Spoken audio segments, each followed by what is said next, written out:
5 characters are coming in patch 3.2 and this video will help you know who is the best pull for your account. Without any further ado, let's jump right into it. Let's start with Sigrika. What we know about her and her pros and cons.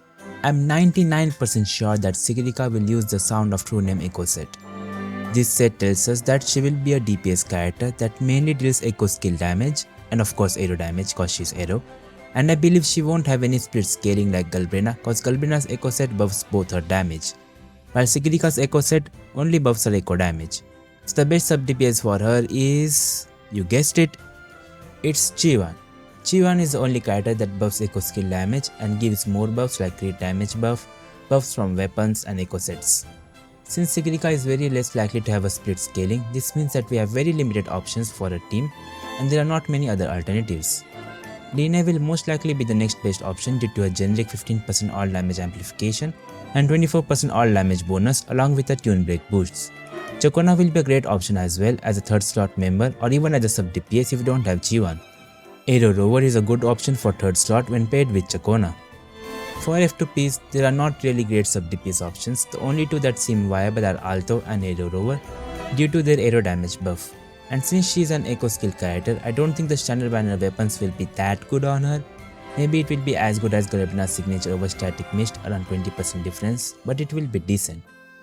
I would recommend her only if you have Qiuyuan. Now let's talk about the second character, Qiuyuan.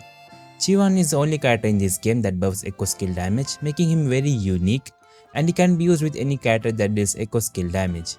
He is very F2P friendly as Emerald of Genesis works really well on him. He is also one of the best options with Frolova even though she cannot utilize his echo buffs.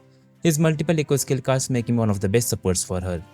Since he can support multiple characters, his value increases if your account has all of them. I would say he's a must pull if you have Sigrika, but for Galbrena and Frolova, it depends. With Galbrena, if you have Lupa, you don't need to pull him, but if you don't, then pulling Qiuyuan is not a bad option. For Frolova, since she has so many options for 3rd slot, who are also F2P friendly, pulling Qiuyuan is not needed. But if you don't have Cantrella for your Frolova, you can consider pulling him as his performance is really close to Cantrella when used in the 2nd slot. And if you have multiple of these echo skill damage characters, pulling Qiuyuan instead of Cantrella for Frolova makes it better for your account. Moving on to what I would say is the best character to pull in this patch, Lynae. Lynae is currently the best sub DPS in this game as she is really strong and can buff multiple characters. Her strong generic buffs make it possible to slot her into many teams. For now, she is the best with Amit, Luke, Yuno, Carlotta, DPS Phoebe, Shangliao and Calcaro. She is also very F2P friendly thanks to static mist. If you have Monet in your account, then that increases Lynae's value even more. And lastly, I will cover both Zani and Phoebe at the same time. Zani and Phoebe are like a package deal. If you are pulling one, then you have to get the other one. Phoebe can be better as she is a really good DPS, but she sucks in whimpering waits, and her best value comes when used with Zani. Zani is one of the most expensive characters as she needs a signature and a premium unit which is Phoebe. If you can provide her that, then she will easily carry you through all the endgame contents. Phoebe doesn't essentially need Zani, but as I mentioned earlier, her best value comes when used with Zani. She has many team options as a DPS as well as weapon options. So overall, this is how I will rate the pull value of all the characters.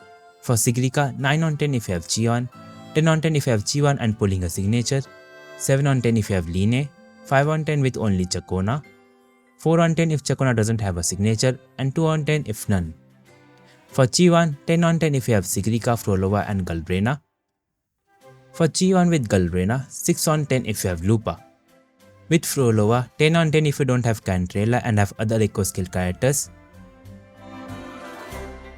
For Lynae, 10 on 10 pull value if you have her best pairs. For Zani and Phoebe, 10 on 10 with each other. Zani will be 4 on 10 without Phoebe and Phoebe will be 6 on 10 without Zani.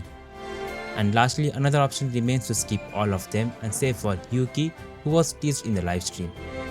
And since she is a first character after more than a year, I'm pretty sure she will be a top tier character. There's Lucilla as well who will be coming soon. There is this another character that they teased. And finally, don't forget the Cyberpunk Collab that Kuro Games promised will come in 2026. Let me know in the comments who are you going to pull, and that was all for this video. I hope you guys found it helpful. Don't forget to like and share the video and subscribe for more Wuthering Waves content. Thanks for watching.